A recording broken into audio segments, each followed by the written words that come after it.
Good day, Manila and the world. Here's your Daily Tribune newscast for Monday, May 6, 2024. I'm your anchor, Vernon Velasco. We begin with the latest on the West Philippine Sea dispute. Defense Secretary Teodoro denies reports of a new model agreement with China regarding the West Philippine Sea. He says China's claims are a devious machination following condemnation of their actions at Ayungin Shoal.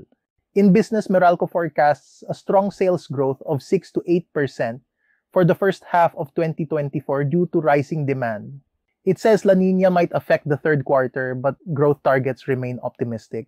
In our showbiz sizzler, actress Ivana Alawi loses her cool while shopping after a seller tugs at her hair during a haggling session. The incident happened while she and Paolo Avellino were playing a challenge. Still in entertainment, P-pop group SB19 drops a new summer anthem titled Moonlight, featuring US and Chinese producers. The song is a dance pop banger with infectious grooves and, a sensual vibe.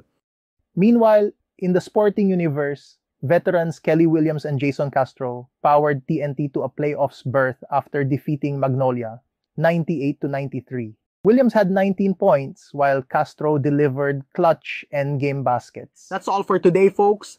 Thank you for joining us on Daily Tribune.